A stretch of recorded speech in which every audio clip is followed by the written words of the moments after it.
natin. So purihin po ang Panginoon. Magandang umaga po muli sa inyong lahat. Noong mga nakaraang mga buwan, ay tinatalakay po natin yung kahalagahan ng covenant. Napakahalaga po mga kapatid na para sa atin na mga manampalataya ay nauunawaan natin kung ano ang nag-uugnay sa atin sa Panginoon. Marami mga Kristiyano sa panahon ngayon, hindi na siya oriented sa covenant. Na to the point na ang pag-aakala ng mga tao, lahat ng tao may kaugnayan sa Diyos. Hindi po ganun yon. Tatandaan po natin, ang covenant ay itinatag ito ng Diyos para sa tao upang ang mga tao ay legally ma-adapt sa kanyang kaharian.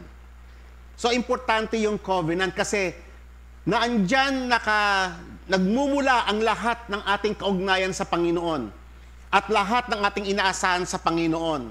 Ang ating kaligtasan, ang ating pag-asa, pati yung ating glorification. Lahat po ng iyon ay nakapaloob sa covenant. Kaya pag tinanggal mo yung covenant, ay malaking problema ito mga kapatid.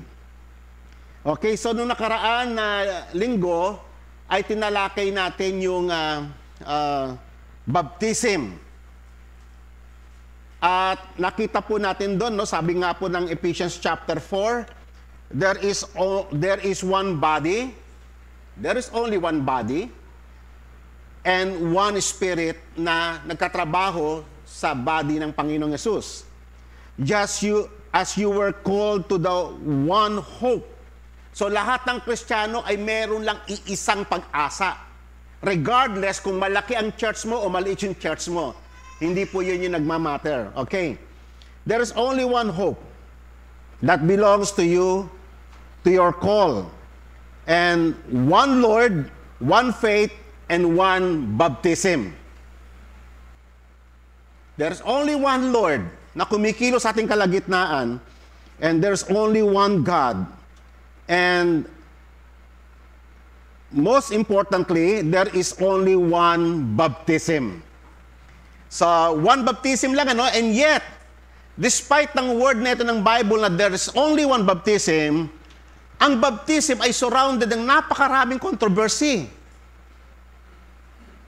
Di ba? Napag-usapan natin yan noong nakaraan. Sino ba ang mag-a-administer ng baptism? Limited ba ito sa pastor lang? Sino-sino ang ibabautismuhan? So may mga churches na hindi nagbabautismo ng baby. So pag-uusapan po natin yan sa araw na ito.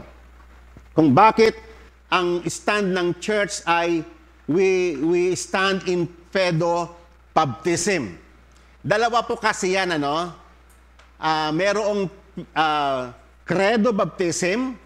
Nung last Friday, ay nagkandak tayo rito ng credo baptism. Ibig sabihin po ng credo, adult na, and we're able to confess yung kanyang pananampalataya. Kaya part ng ating ceremony, meron silang na binabasa as confession of their faith. Tayo, ina-administer din natin sa mga baby yung pedo. Ibig sabihin ng pedo is infant baptism. At ito'y controversy. At ang isang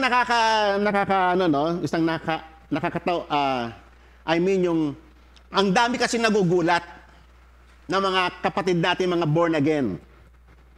Kapag ikaw ay nagbabaptize ka ng baby, ang unang-unang pumapasok sa isipan nila, Catholic yan.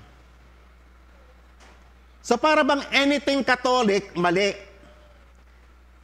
Di po ba? Ganun yung naitanim sa isipan ng marami mga Kristiyano, which is wrong. Hindi lahat ng Catholic is wrong. Ang major na failure ng Roman Catholic ay nag-fail silang ituro ang Biblia. Not only idolatry. Failure na ituro yung scriptures sa mga members. Yan ang major failure ng Roman Catholic. Pero hindi lahat ng mga practices ng Roman Catholic is wrong. Nung una nga, di ba, tuwing obserban ninyo, tuwing tayo ay may Lord's Supper, tulad mamaya, nire-recite natin yung Apostles' Creed. Nung unang-una pa lang natin ginagawa yan, meron tayong isang kapatid na nagtanong, di ba Katolik yan? Kasi hindi natin alam yung history. Paano na-formulate yung Apostles' Creed? Okay? Babalikan nyo yan yung mga early 326 AD yata yon. Nung na-formulate yan ng mga Christians, yung creed na yon. Upang matuto ang church na ano yung kino-confess natin na pananampalataya. Kasi nung panahon ngayon, ang dami ng heresy na kumalat. Okay, nandyan na yung Arianism at marami pang iba.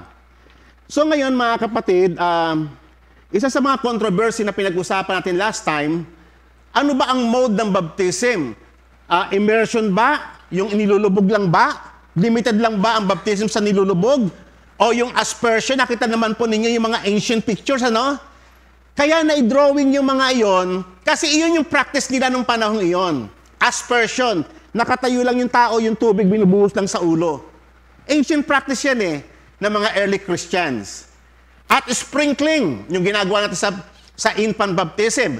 Etong April 12, meron tayong ibabaptize ang anak ng mag-asawang si Mon and Danica. Right, ano?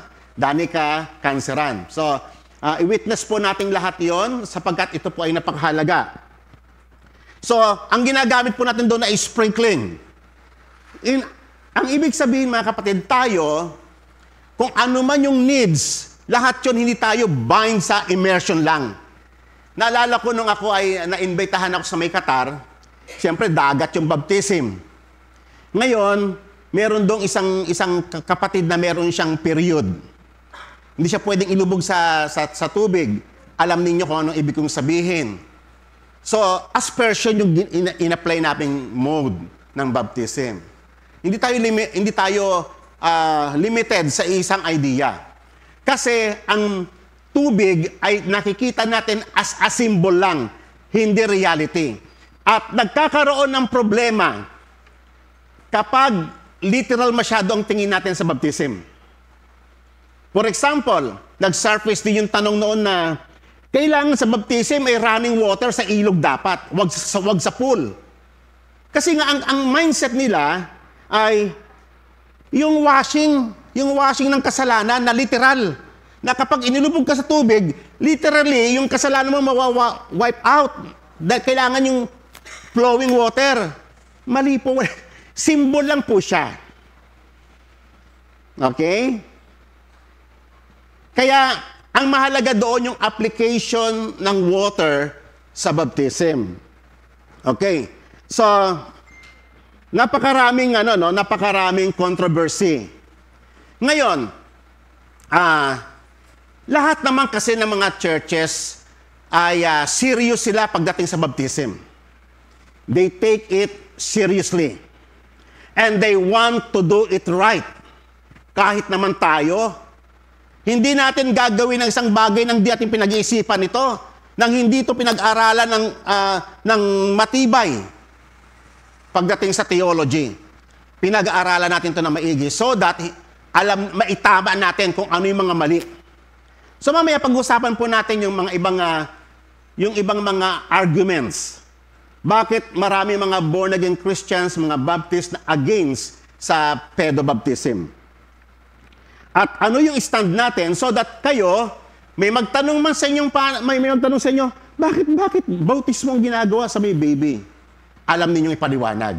You know how to stand. You know how to reason. And that is very important for us na tayo mga believers. We know how to reason. Bakit natin ginagawa ito? Bakit tayo nagbibigay ng tithes? Bakit kailangan natin dumalo? Bakit kailangan natin, naiintindihan natin yun sa mga bagay na yun na hindi lang natin siya ginagawa dahil tradition lang ng isang church. Okay. So we take it seriously. At lahat tayo, nais nating gawing tama yun,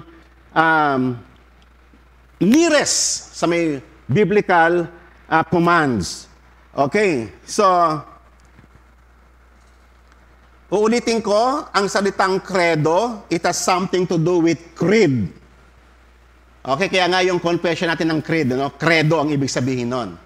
So, credo baptism, it refers to yung tao na babautismuhan, malaki na siya, adult na siya, able na to confess yung kanyang faith. Ang pedobaptism is infant. Wala siyang capacity. Ang baby, wala siyang capacity na mag-confess. Very important yung point na yan. So, yan mga pag-uusapan natin. So, ngayon, kung ang baby ay walang kakayanan na mag-confess ng kanyang kasalanan during the baptism, kasi vital yun sa baptism, yung requirement ng repentance, di ba? Sa adult. Able siya mag-confess ng kanyang kasalanan. Ang baby, hindi siya able. Kasi nga, iisipin nyo ng Old Testament, circumcision, on the 8th day. Ang baby ba may capacity ba na mag-yes or mag-no? 8-day-old. Isipin po ninyo yun. Ngayon, sino ang nag-decide doon? Ayan, very important yung mga, that is a crucial point ng ginagawa nating mga rights. Okay, so importante mga kapatid, ang baptism.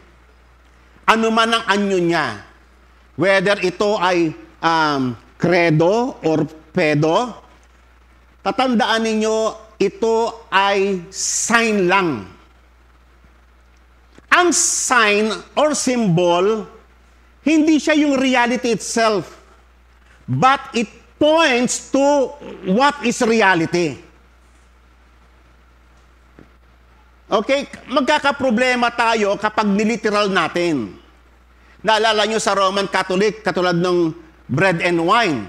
Kapag itinaas na ito ng pare sa seremonya, naniniwala sila na yung blood na yon at saka yung bread ay nagiging actual body of Christ and actual blood. Hindi po tayo ganon. Yun po ay symbol lang. But it points to reality. Okay? So, ganun din itong rites na gagawin natin, yung baptism, yung water baptism. Yung tubig talaga, hindi talaga nakapaglilinis sa kasalanan yan. Di ba? Yung forgiveness ng Diyos, yung atonement ni Christ, ang nakapaglilinis sa kasalanan ng tao. Ito ay simbolang pagsasalarawan. It is a public declaration ng what is reality. Di ba? Naalala ko yung last Fridays during the baptism, in-explain natin, isa sa mga relevance ng baptism is not only to picture yung death and resurrection ni Christ, but it also presents as the presentation of God ng kanyang mga inadapt sa kanyang family. Para bang publicly ipinakita ng Diyos, ito yung mga anak ko na tinanggap ko sa aking covenant. Ganyan po yung baptism. It is a presentation of God ng kung sino yung kanyang mga sons and daughters. That's why we rejoice. Di ba, nung Friday, nag-rejoice tayo? Di ba, as a church, we rejoice. Pag merong isang nadadagdag sa atin, nagre-rejoice tayo. Kasi ang heaven, nagre-rejoice din. It is presentation of God. A public presentation. Witness ng mga tao na itong taong ito, kinahabagan ng Panginoon, pinatawad niyang kasalanan niya, tinanggap niya sa kanyang kaharian. It is a public presentation ng Diyos ng kanyang adoption sa atin. So sa idea ng baptism, ay makikita niyo yung mga idea na yon. Yung symbol na yon. It represents adoption. It represents regeneration. It symbolizes ng kung ano yung gagawin ng Holy Spirit sa atin. Kaya nga sinabi nga ni John, ako babautismohan ko lang kayo sa tubig. Pero pagkatapos ko, sabi ni John, ay merong magbabautismo sa inyo sa Espiritu. So, ibig sabihin, si God na yon. Kasi yung water baptism, it's only points kung ano yung reality na gagawin ng Diyos sa atin. So, tayo, magko-comply lang tayo. We take it seriously. Mag-a-abide tayo kung ano yung tinakda ng Panginoon. Pero naniniwala tayo, pagkatapos niyan, ay merong gagawin ng Panginoon. Okay. Importante po yan kasi in every sign, in every covenant that God gave to man, ay laging merong symbol. Kahit na nung panahon pa lang ni Noah, di ba, nung nakipag-covenant si God kay Noah, merong symbol. Ano yung symbol? Ano yung symbol ng panahon ni Noah na binigay ng Diyos sa kanyang covenant? Oh, yung rainbow po, hindi po yan sa LGBT.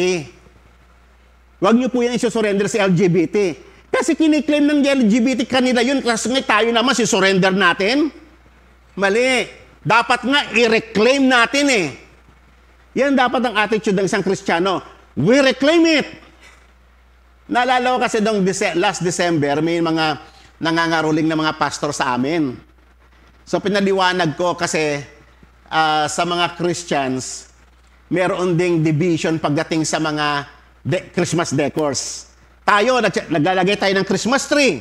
Naglalagay tayo ng Christmas lights. Meron tayong parol. Wala tayong problema dyan. Yung ibang mga Kristiyano, hindi ganon. Pag sila ay nagse-celebrate, hindi Christmas party ang tawag nila. Thanksgiving. Di ba? Para maiwasan yung no? Iniiwasan nila yung katotohanan. Mga kapatid, kailangan. Kasi nga, sa bagay, kahit ako din, once upon a time, nung bago pa akong Kristiyano, napaniwala din ako doon sa mga nila, yung mga, ang puno na yan, pagan yan. Pagan yung origin yan. Si Saturnalia, yung mga ganyan. Mga ganun bang mga kaisipan. Napag-aralan ko noon yan Napaniwala din ako nung once upon a time yan. Pero as we mature as Christian, ito palang faith na ito mga kapatid, ito palang meron tayo na ngayon, kung bakit man tayo tinawag ng Panginoon, it's all about restoration. Si God, etong mundong ito kasi bumagsak ito sa kasalanan. Nahulog ito sa kasalanan, buong creation, hindi lamang tayo. The whole creation plunged into sin. So ngayon, kaya tayo tinubos ng Panginoon, ay i-restore ng Diyos ang lahat ng bagay, pabalik sa Kanya. Amen. Pati puno. So ngayon, ang Christmas tree, it represents yung tree of life sa Garden of Eden. Dapat ma-reclaim natin yung mga meaning. Hindi yung ibibigay mo na, ginamit ng pagan yan, sa pagan na lang yan. Ganun ba yun? For example, ginamit ng mga satanista yung image ng kambing. Bakit? Porque ba ginamit ng mga pagan, ng mga satanista, yung kambing, sila na ba may-ari ng kambing? Di ba? Wala na bang karapatan si God na gamitin ng kambing para sa kanyang kalawalatian? Sino bang gumawa ng kambing? Di ba yung mga ganong kaisipan no? Kailangan ma-reclaim, maibalik sa Panginoon, buong creation ay maibalik para sa kalwalatian ng Diyos, hindi yung isusurrender mo kay Satanas. Amen. So sign is not a reality, but a representation of what is reality. And we take the symbol seriously. Tulad din ng ibang mga churches. Hindi natin sila kino-condemn, bakit ganun, dedication ang practice nila. But, para sa atin, mas theologically sound yung pedobaptism. Pinag-aralan natin ito. Theologically. Okay? Everybody taking the symbol seriously, and everybody wants to do it right. Of course, tayo rin. Amen. So ngayon, dito po, ang baptism kasi, sa Old Testament kasi ang symbol is circumcision. And then, ang nagkaroon ng transition sa New Testament, ay inimposa ng Panginoon yung baptism. At ito ay nag-umpisa ito kay John, and then nung nag-resurrect ang Panginoong Yesus, sa Great Commission ay formally iniutosan ng Panginoon yung baptism. Pero ito ay shadowed in the Old Testament. In Ezekiel chapter 36, I will sprinkle clean water on you. So nakita niyo yung words na ginamit ng Panginoon. Hindi immersion ang ginamit yung words. Sprinkler. Gaganon yung tubig. Kaya nga sa Roman Catholic, meron sila yung parang yung metal na bronze na may bilog, tapos may butas-butas yun yung tubig, ginaganon. Sprinkle. Tayo yung pagbuhos din ng uros sa may bata, sprinkling din yon. Okay? It is just a symbol.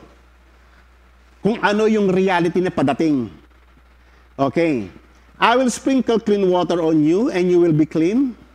So, ibig sabihin, ang baptism, kaya nga tubig ang ginagamit, talagang isa sa mga symbol talaga ng baptism ay yung cleansing and regeneration. The washing, kaya nga ang term na ginamit niya sa may Titus, the washing of regeneration.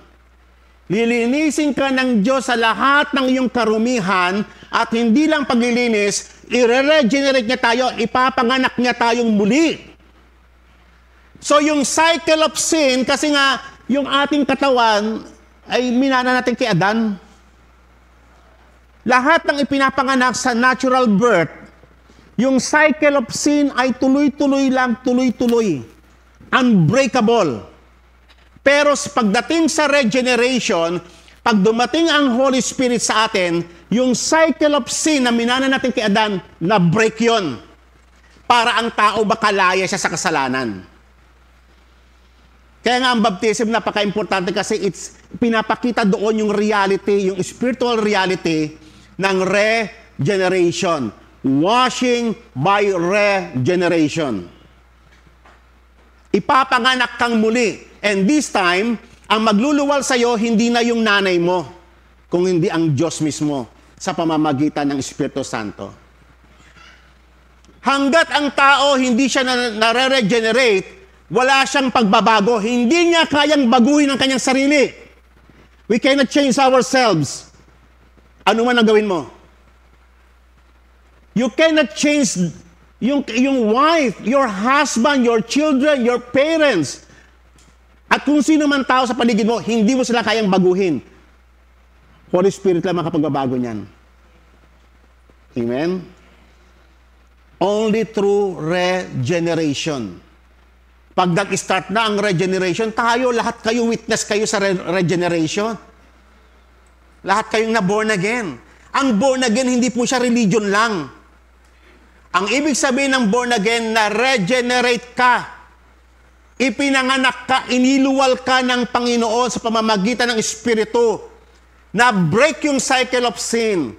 At nagkaroon ka tinatawag na newness of life, which is typified by water baptism. Yung tubig, it symbolizes na nailibing ka. Tignan ninyo yung ating bath. Yung ating baptism site, para siyang tomb noong unang panahon. Tama? Parang inilibing talaga. Simbolo na may mamamatay at merong mabubuhay. Mamamatay yung luma nating pagkatao na may kaugnayan kay Adan. At pag-ahon mo, yung bagong buhay na kaloob ng Panginoon through the power of the Holy Spirit. Ang baptism is a symbol of death and resurrection. Regeneration, adoption, cleansing, etc. and etc. Kaya nga sabi nga sa may statement na to, sa may verse 26, moreover, I will give you a new heart and a new spirit. Ang Diyos ang magbibigay sa atin ng bagong puso at bagong kaluluwa. And I will remove the heart of stone from you and give you a heart of flesh. Totoo yun eh. Ginawa ng Diyos sa atin lahat yun, hindi po ba? Kasi wala tayong uumpisahan pag hindi ang Diyos ang nag-initiate. I will put my spirit within you and cause you to walk in my statutes. Siya ang magkokos, hindi tayo ang magkokos. We cannot walk. We cannot obey God unless God help us. Amen. And you will be careful to observe my ordinances, and you will live in the land that I gave to your forefathers. So, you will be my people, and I will be your God. Yang statement na yan is covenantal. Every time you encounter that phrase, I will be your God and you will be my people, that is a covenantal promise. Yan ay sinasabi lamang ng Diyos sa lahat ng saklaw ng kanyang banal na tipan. Hindi niya yan pangako sa mga outside the covenant. Ang mga tao sa mundo, they also claim na siyang ang Diyos ang tatay nila, hindi po ba? Di ba? Ang isang common pa nga na delusion, tatawagin kong delusion. Ito, pag namatay yung tatay nila o nanay nila o asawa nila o anak nila o kamag-anak nila, ang tawag nila, nagpapahinga ka na sa langit. Sino may sabi sa'yo na nagpapahinga na siya sa langit? Ang langit ay promise lang sa mga anak ng Diyos. Hindi yan promise unbeliever. Ang unbeliever, there is no hope. Amen? Andino niya sa scripture, sinabi ni Apostle Paul. Dati kabilang tayo doon sa Ephesians chapter 2. We were children of wrath. We were sons of disobedience. We were dead in our trespasses. We have no hope. Outside sa covenant of promise, we have no God.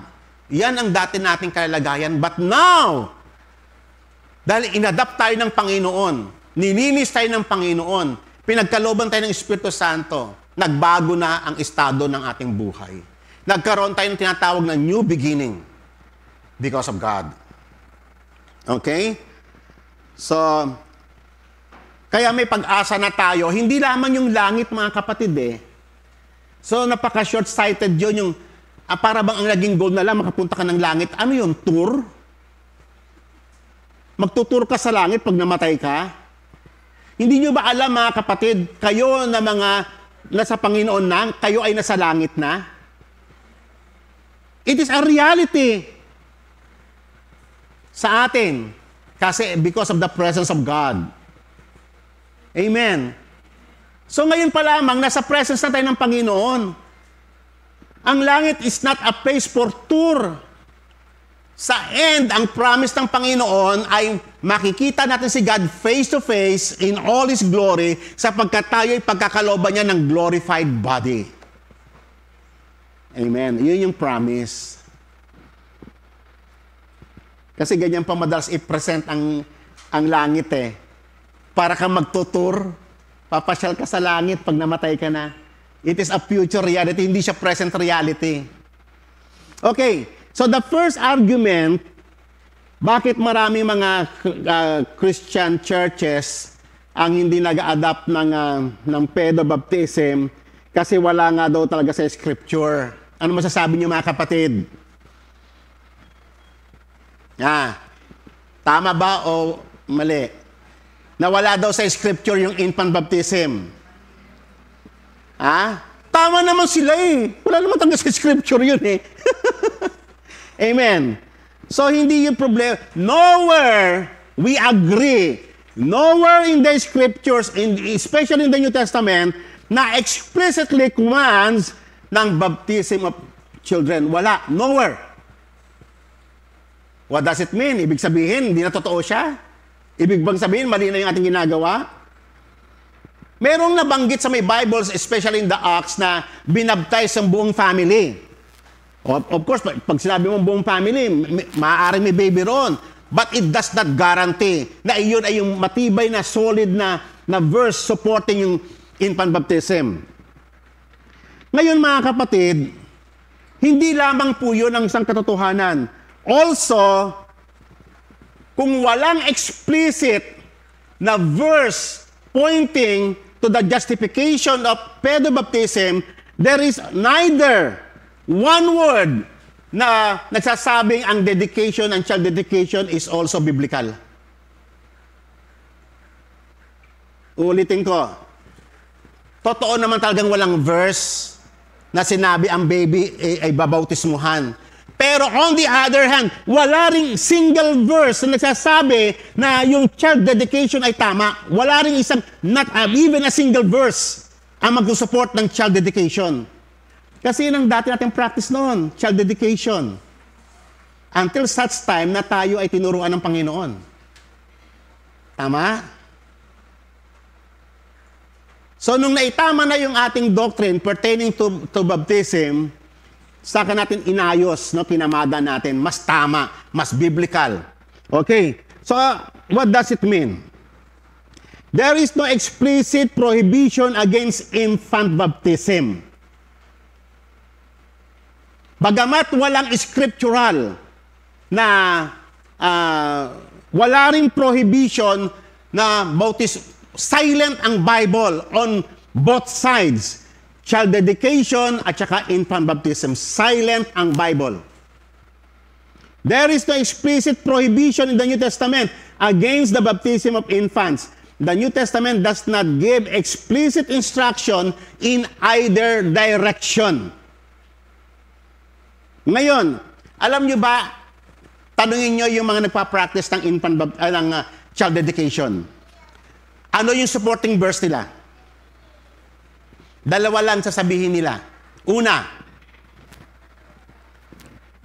yung anak ni,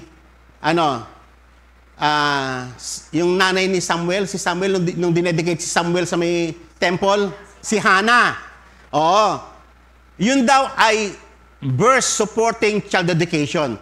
Kapatid, basahin mo ng maigi ang scriptures. Yung dedication ni Hannah kay Samuel ay dahil pledge niya yun kay God, vow niya yun. Si Samuel, on the 8th day, na-circumcise siya kasi yun ang Old Testament practice. Na-circumcise siya. Si Samuel on the 8th day. Ngayon, nung medyo malaki-laki na si Samuel, pwede nang iiwan sa may temple, dinedicate na ni Hannah as maging doon na siya mag-i-stay hanggang sa paglaki niya. Dedication din kasi ang tawag doon. Yung circumcision kasi dedication din ang tawag sa may Bible. Pero circumcision yun. Yung dedication ni Samuel sa templo ay hindi yung child dedication na practice ngayon. Iyon po ay parang yung pag-fulfill ng vow sa Panginoon. Pangalawang verse na ginagamit nila in support of child dedication ay si Jesus Christ nung dinedicate sa temple.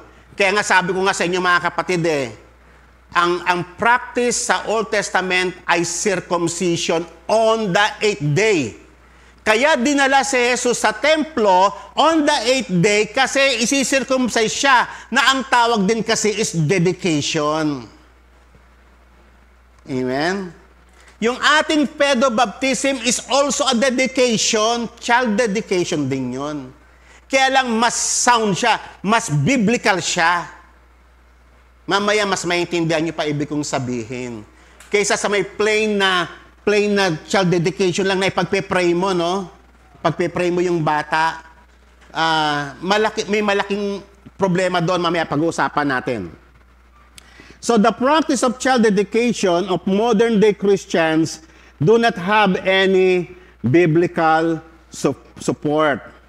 So there's no explicit prohibition against infant baptism to be found anywhere in the New Testament either. So in the absence of explicit teaching, both sides in this controversy are forced to rely upon inferences drawn from what is explicit in the scripture.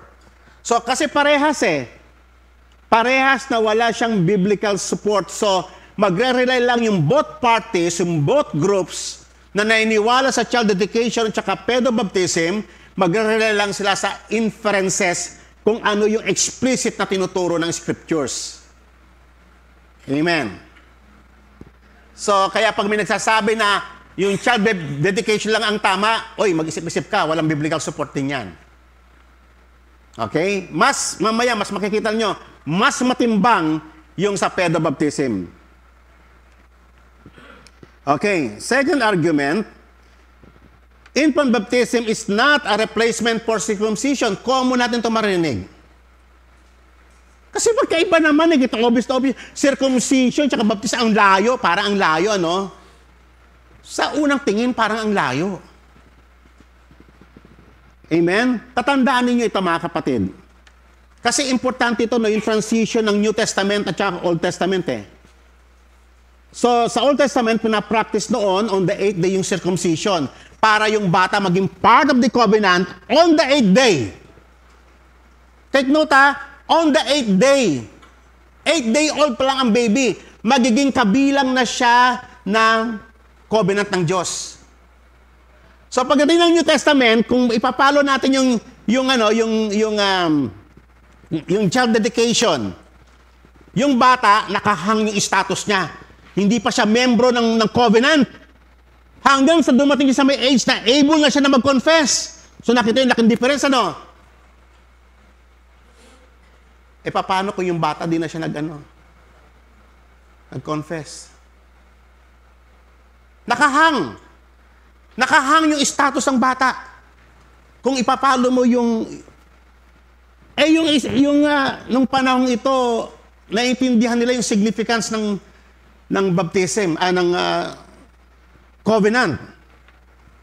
So ngayon mga kapatid, tatandaan po natin, the new covenant does not destroy the old covenant, rather it fulfills and builds upon it. Hindi naman talaga inabandon ng new covenant ang old covenant eh. Mas lumiwanag nga lang eh. Kasi may mga nagsasabi niyan, yung mga dispensationalists kasi, isa yan sa mga nakasira talaga ng sobra pagdating sa terms ng covenant. Para bang yung old covenant, totally na wala na yan. Pati law, wala na lahat. Initsipera na. No. Ang Old Testament kasi ay foundational. At ang New Testament ay nakatayo sa Old Covenant. Hindi yung po pwedeng alisin yung Old Covenant. Kasi iyon yung foundation. Parang yung building. Nakakita ka ng isang sky-rise building. O, yan yung New Testament. Pero hindi yung tatayo kung wala yung foundation. The Old Testament. Kaya nga lahat ng pertaining sa New Testament, when you talk about faith, salvation, repentance, about sin, about righteousness, lahat ng iyon, makikita mo lamang yun sa Old Testament. You cannot explain anything doctrinal sa New Testament apart from Old Testament. Paliwanag mo yung sin. Bakit may sin? Unless na babalik ka sa Old Testament. Amen? So, kaya nga yung covenant na yan, either Old Covenant o New Covenant, ang tawag natin dyan, there's only one covenant of grace. Grace lang ng Diyos lahat yan. Bakit tayo napabilang sa covenant niya? One covenant of God's grace. Na ang Diyos, inadapt niya sa kanyang presensya yung mga taong makasalanan. Kaya nga covenant of grace yan eh. Either old or new covenant. Merong continuity. So, ibig sabihin, sa covenant, kaya mas maintindihan nyo lang ito sa covenant eh, na merong tinatawag na discontinuity at merong continuity. Yan po, kung pag-aaralan nyo na maigi, no? Ano-ano yung mga nag-discontinue? Yung mga Old Testament symbols. Yung literal temple, nag-discontinue na siya. Kasi nag-usher siya sa mas makatotohanan, yung totoong templo ng Panginoon na sumasa atin lahat. Tama? Wala na. Sa Old Testament, makikita mo yung shadow, yung mga animal sacrifices. Sa New Testament, wala ng animal sacrifices, pero yung effect nun, si Christ ultimate sacrifice na. Noong Old Testament, may mga Levita pa, may mga tribe na para magpaglingkod sa Panginoon. Ngayon, lahat tayo ay royal priesthood na. So nakita nyo yung merong nag-discontinue at merong nag-continue. Unless na maintindihan natin yung konsepto ng covenant, we will never understand kung bakit ang sign ng Old Testament ay circumcision at baptism ngayon, na para bang it seems na hindi siya connected pero magka-connect siya. Mamaya maintindihan natin yan. So, lahat ng ito, all these signs indicate the necessity of death as entrance into the covenant of life. Parehas na na-picture ng circumcision as well as water baptism, yung picture ng death and resurrection. Circumcision is a sign of death, yung shedding of blood. Sign of death yon. Si Christ, nung na-crucify siya, circumcision pala yon as far as the Bible is concerned. Yun yung circumcision ni Christ na nai-apply sa atin. Alam nyo ba na circumcise yung puso natin through Christ? Kay babae ka man, kay lalaki ka. Kasi yung circumcision kasi, it is a symbol that points to reality. At si Christ ang nag-circumcise sa atin, sa mga puso natin, para tayo ay ma-regenerate, para tayo ay mabago. So, circumcision is a sign of death by the shedding of blood, pointed to the death of Christ as man's representative. In the rite of circumcision, Abraham and his descendants supplied the blood, indicating the necessity for death as an entrance into the covenant of God. So, necessity yung blood, yung shedding of blood, para tayo makapasok sa kingdom of God. Ganon din ngayon. Yung baptism kasi, symbol po yan ng death and resurrection ni Christ. So, kinakailangan yung blood para may apply sa atin, tayo ay mabautismuhan kay Jesus. At doon sa bautismo na yun, ano ang nangyayari doon? Nagkakaroon tayo ng union with Christ. Nagiging isa tayo kay Kristo. Yung union na yun ay significant yun sa ating sharing. Nagpapartake tayo kay Christ sa kanyang kamatayan at sa kanyang pagkabuhay upang tayo ay makapabilang sa kanyang covenant. Hindi na kinakailangan ikaw pa ay literally mamamatay ka para sa iyong kasalanan, sapagkat si Christ lang nakagawa nun. Okay. So, baptism, like circumcision, sets forth our death and our resurrection in Christ. Nag-resurrect din tayo. Picture po yun ng baptism, death and resurrection. As well as yung circumcision, yun din ang picture niya, death and resurrection din. Okay? Our regeneration, our adoption, our incorporation to the covenant of grace. So, ang grace ng Panginoon ay nagsilbing witness na tayo ay tinanggap ng Panginoon. It is just a witness, yung water. Nag-witness siya na itong mga taong ito na makasalanan ay hinatulan. Pinagbayaran ni Christ eh. Alam niyo ba, ito yung isang fascinating truth about the gospel. Ang Panginoon hindi lang basta pinatawad yung kasalanan natin. O Lisette, pinatawad ko ang kasalanan mo. Hindi po ganun yun. Hindi lang po ganun kadali yun. May nagbayad ng ating kasalanan. At ang mahal ng ibinayad ng Panginoon, yung kanyang buhay mismo, yung shedding ng kanyang blood, doon lang na-satisfy yung nire-require ng Diyos against our sins. So, ang kinakailangan lang natin para ma-avail natin yung ginawa ni Christ na yon, may apply sa atin through the power of the Holy Spirit, ay yung union natin kay Christ. Kailangan ma-unite ka kay Christ. So, through faith, through repentance, and through baptism, ay ipinapakita yung union na yon. Mamamatay ka rin kasama ni Kristo paglubog ng tubig at pag-ahon mo, nag-resurrect ka. Mga kapatid, alam nyo ba, yung ating baptism is a symbol of our first resurrection.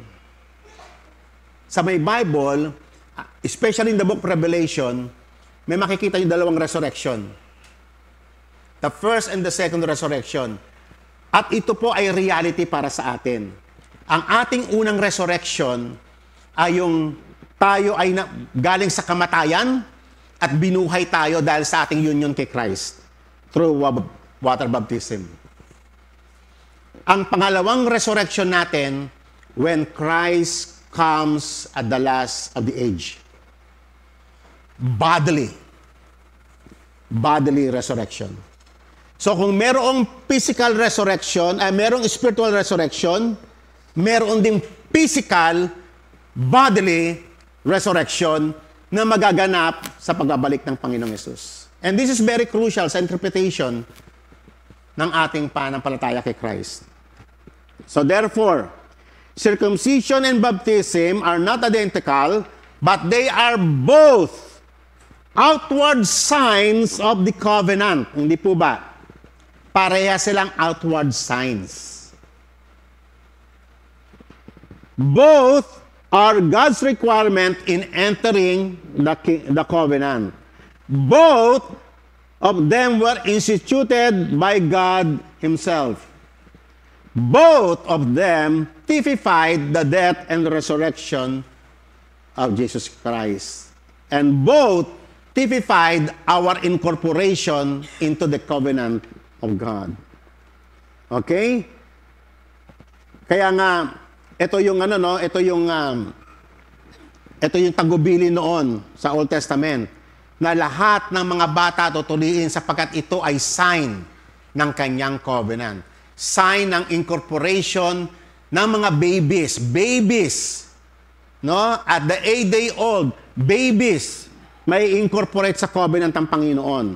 At ang babala ng Panginoon sa Old Testament, ang sinumang hindi natuli na lalaki ay ika-cut off ng Panginoon because He has broken my covenant. Very, very serious.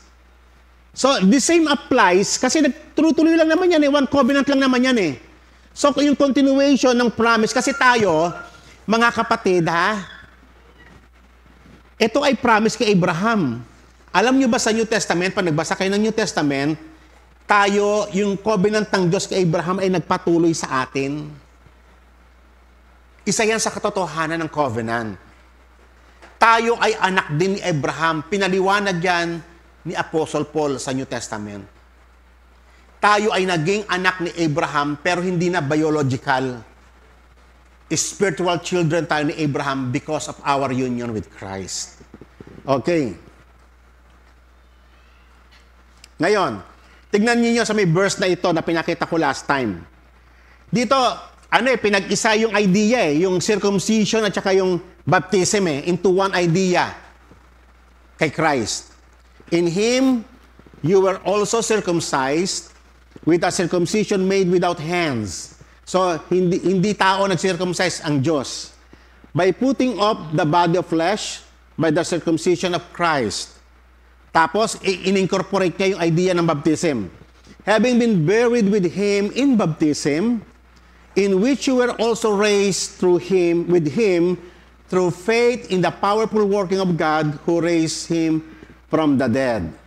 And you who were dead in your trespasses and uncircumcision of your flesh, God made alive with Him, having forgiven us all our trespasses by canceling the record of debt that stood against us with its legal demands.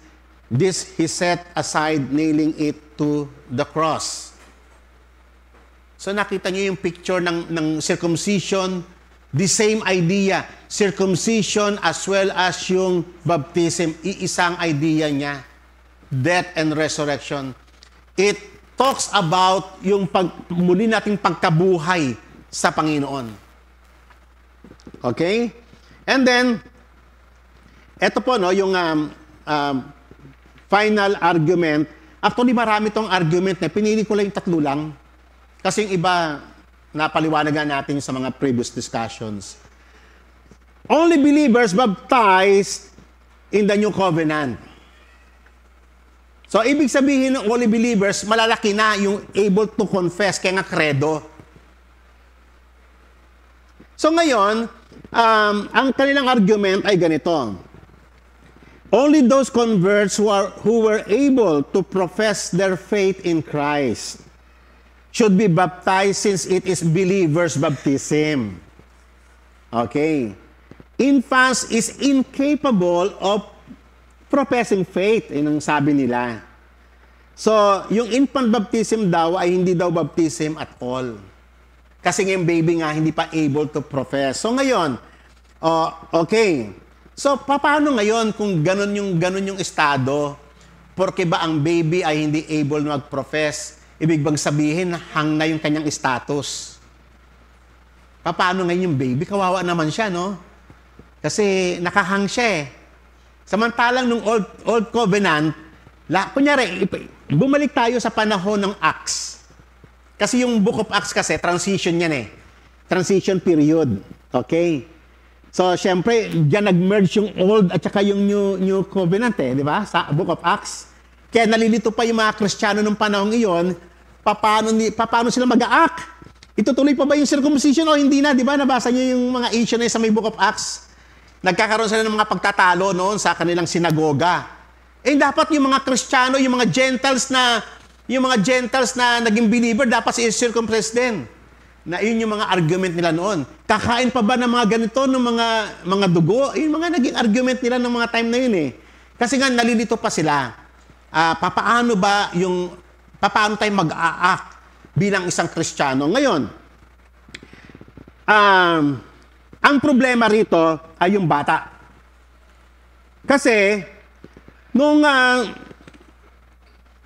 how do they treat circumcised children of the converted believers in the New Testament era who were formerly partakers of the covenant of God and who were regularly partook Passover meal and other covenantal benefits, then suddenly become outsider, excluded to the new covenant of God, and were disallowed from receiving any sacramental sign because they were not baptized. Anong ibig sabihin dito? Ganito na, lagay tayo sa may Book of Acts nung panahon ng transition period. Kasi nag-overlap yung Old tsaka New Covenant eh. Ngayon, so ang problema ngayon, kunyari, maglagay tayo example, kunyari, kasi ano ba yung edad ng able na mag-confess? 15. Di ba? Si Abby ba ilang taon na, Sister Abby? 12. O pagpalagay natin 12. So, ibig sabihin, 11 years old, hindi pa able mag-confess. So, mga somewhere in 12 years old hanggang 15 years old, nasa transition period tayo ng Old and New Covenant. Ngayon, siyempre itong mga batang ito, for example, magbigay pa tayo ng ibang ilang taon na si CJ? 16 na. So, pagpalagay natin si Dodot. Si Dodot, yung kapatid niya, yung sumunod sa kanya. 10 years old lang. Di ba? Eh, nung bata siya, na-circumcise siya eh. Tama? Members na siya ng covenant. Di ba? Members na siya ng covenant, na-circumcise na siya, nagpapartake siya ng Passover meal, lahat ng covenantal requirement sa Old Testament. Nagpapartake siya. Eh, biglang naging New Testament. Naabutan siya. Eh, dahil nga hindi pa siya able na mag-confess, ibig sabihin, biglang, boom! O, hindi ka na outside, hindi ka pa pwedeng kasi hindi ka pa baptized, hindi ka pa hindi ka pa pwede, outside ka muna sa covenant. Eh, dati na siyang part ng covenant eh.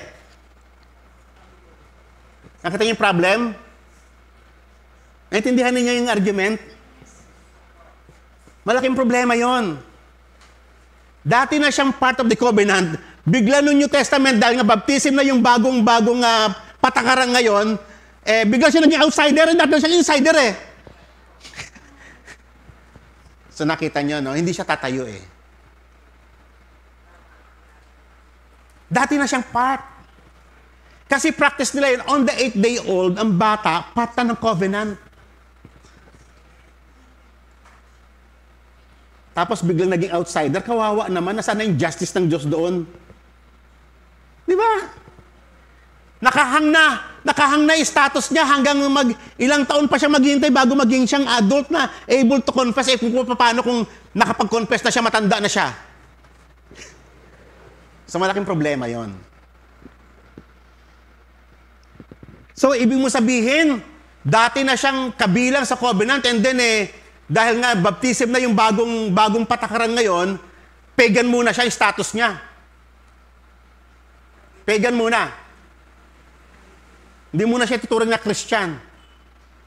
Di ba? Malaking problema yon. Formerly,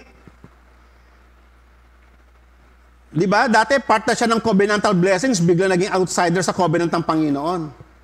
So, malaking po yan, At saka kung ganun nga kung talagang ganun yung nangyayari nung panahong iyon, nung transition period, sana naging major issue na nung panahon na yan. Dapat nakasulat yan sa may Bible.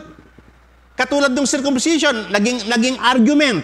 Di ba? Naging argument. Si-circumcise ba yung mga Gentile believer? Naisulat kasi controversy siya ng time na yun eh.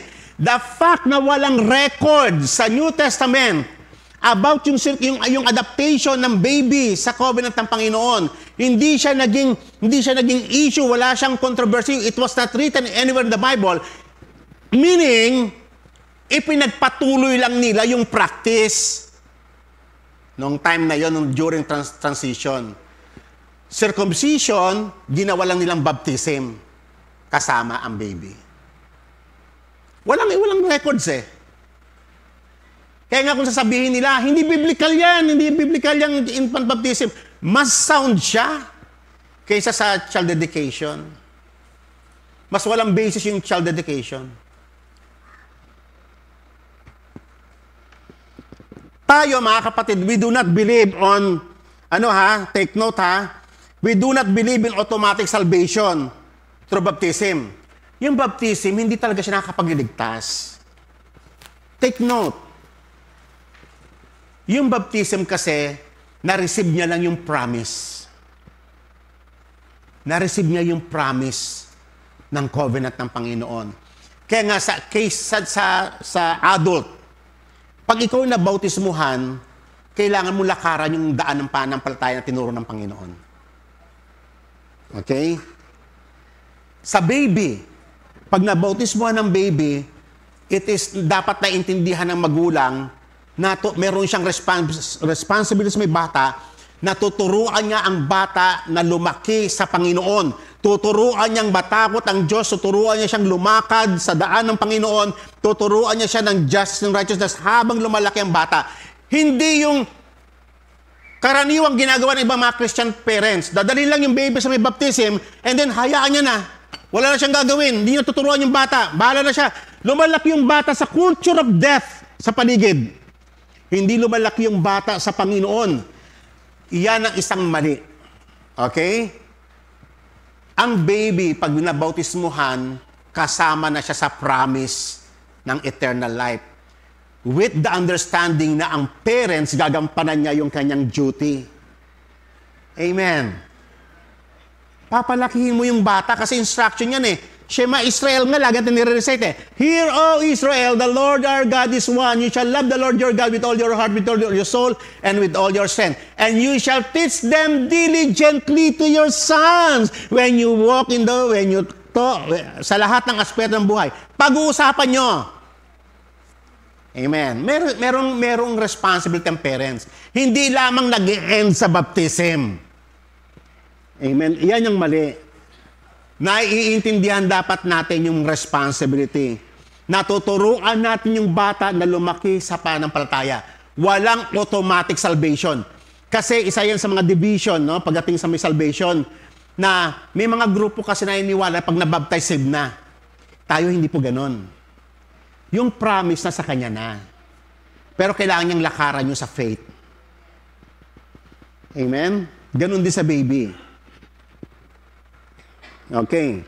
So therefore, since faith was the necessary factor for God's covenant, given the examples in the Old Testament circumcision rite, whose faith was considered? Kaninong faith? Ang kinonsider ng Panginoon. Kasi, di ba, ang credo baptism, walang problema kasi adult siya. They were able to confess. How about baby? Kaninong faith, since na ang baby ay 8-day-old, kaninong faith ang kinonsider ni God? Okay. Nung nagpapagaling si Jesus, binutas yung kesame, hinulog yung paralytic na lalaki, not able to confess yung sins. Kaninong faith ang kinonsider ni God? Yung mga nagbutas ng bubong, yung faith nila na may dala.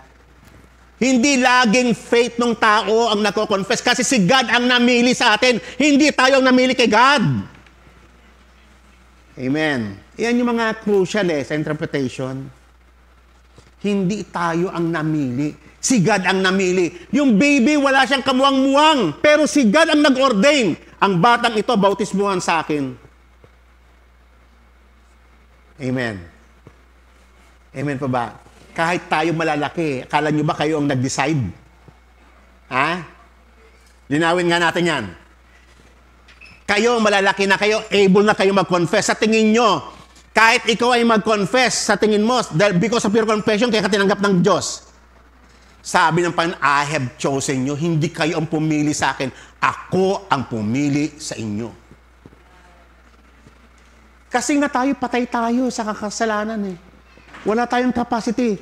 We are not able to come to God. Ang tendency lang natin ay magpakalayo sa Diyos. Kung hindi si God ang gumawa ng initiative na makalapit tayo, hindi makakalapit sa Diyos. Si God ang gumawa noon lahat. Para pati ikaw makapag-confess ka kung adult ka man. Okay? So that is vital, ano? Kaya nga magandang makita yung continuation ng old at saka new. Yung circumcision at saka baptism. Ang talagang namili sa ating kaligtasan ay ang Diyos. Hindi tayo.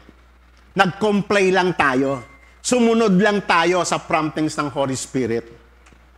So since the faith was necessary factor for the covenant of God, given the examples in the Old Testament circumcision rite, whose faith was considered by God for the admission of the child into the commonwealth of Israel, the faith of the parents. Amen? Kasi yung bata, wala siyang kamuwang-muwang. 8-day-old. Wala siyang ability na to say no. Ayoko ma-circumcise. Gusto ko ma-circumcise. Wala siyang ability. And it is God who ordains.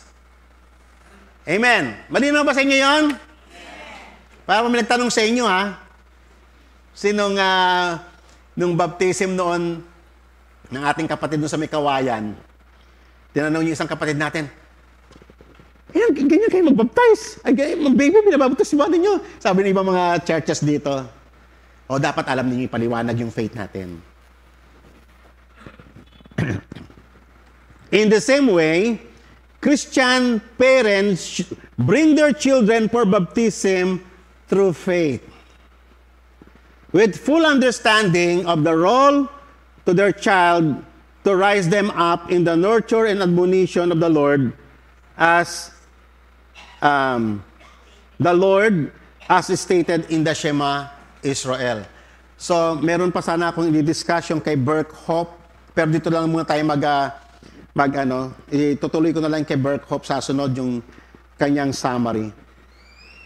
Obviously, the children of believers in the New Testament were treated as set apart from the world unto God, members of the community of faith. Amen? Mga anak natin, kahit na baby pa lang, kahit palakad-lakad lang, sila raya, sila part na sila ng covenant ng Panginoon. Not necessarily na hintayin po natin silang lumaki bago sila maging part of the covenant. Part na sila ng covenant kasi nabautismo sila sa Panginoon. Di ba? Members of the community of faith, kahit bata pa sila. Heirs of the same promise, kahit bata pa sila. And citizens of the peculiar people of God, the holy nation of God. Part na sila, kahit bata pa sila. Amen. So kung hindi ganon, kung child dedication lang, malaki na sila. So ibig sabihin, outside pa sila. E di palabas na lang natin sila. Ginagawa nila sa loob. Di ba? So nothing in the New Testament rescinds or cancels the perspective found in the Old Testament. Nothing. Ang Bible, maliwanag ang Bible. Huwag niyong dadagdagan o babawasan ang kanyang mga kautusan. Wala tayong dinadagdag, wala tayong binabawas, pinagpatuloy lang natin. Amen? Yung command ng Panginoon. So after baptism, tatandaan ninyo, after baptism, the discipline process begins which continues throughout one's life. So, didisiplinahin sila ng Panginoon. Once sila ay nabautismuhan na, didisiplinahin na sila ng Panginoon para ma-conform sila sa image ng Diyos. Pati baby natin na binautismuhan, they are subject to discipline. Pag may nakikita kayong mali, huwag niyong itotolerate yung evil sa bata. Bagkus i-guide nyo sila, huhubugin nyo sila, babantayan nyo sila hanggang sa ma-transform sila kung ano yung image ng Diyos. Ang parents ay may malaking role sa baptism. Kasi kaya nga, alam nyo ba ang tawag sa atin, parents? Tayo yung God's representative sa bahay. Kaya nga tayo ginagalang ng mga magulang para tayong Diyos sa kanila. Kasi we align ourselves sa ating Diyos to conform our children to the image of God. Tayo yung kamay ng Diyos to discipline them. Paluin sila when necessary. Pero wag mo gagamitin yung pamamalo bilang yung evil culture na nakalakihan natin. Amen? Ang pamalo, ina-applyan din ng wisdom. Hindi palo ng palo. May mga magulang na talaga mabigat ang kamay, palo ng palo. Ako lumaki ako sa ganung kultura eh. Pinagsisihan ko yun eh. Yung evil culture. Si Pipa hindi na nakatikim ng palo sa akin yan. Salitaan na lang, nasanay na namin sa salita pa lang siya, na i-ano na namin siya, na i-guide na namin. Gagamitin na lang yung pamalo, last resort. Pag talagang, unruly, gamitin ang pamalo. Pero with all wisdom and understanding.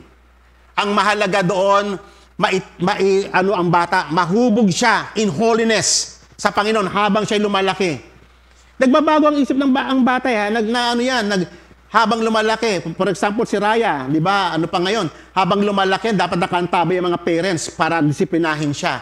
Kasi yung nakikita niya yung evil sa paligid niya. At possible na ma-adapt niya yun. So yung parents nakantabay para suhituhin siya. Disiplinahin para sa godliness. So nandoon yung responsibility. Amen pa ba? Hindi lang siya ritual. So discuss ko na lang po sa susunod. Maganda rin ito yung points ni Berkhoff about sa baptism. Okay, so tapusin ko muna po yung aking topic ngayon. Tayo pong lahat ay tumayo. Hallelujah. Purihin ka, Panginoon. Salamat po, O Diyos, sa pagtuturo mo sa amin, sa pag-guide mo sa amin, kung ano ang dapat po namin gawin upang may ayos namin ang aming mga sarili, O Lord God, sa iyong covenant. Kahabagan mo nawa kami at bigyan mo kami ng pangunawa, Panginoon, kung paano namin gagawin ang lahat ng mga pinag-uutos mo sa amin ng may katalinuhan, kalakasan at kapangyarihan. Salamat po, O Diyos, sa umagang ito. Pagpalain mo nawa kami as we partake the Lord's Supper. Salamat po, O Diyos, sa iyong habag at biyaya. In Jesus' name, Amen. Okay, so, ngayon po ay, hindi ko may shutdown.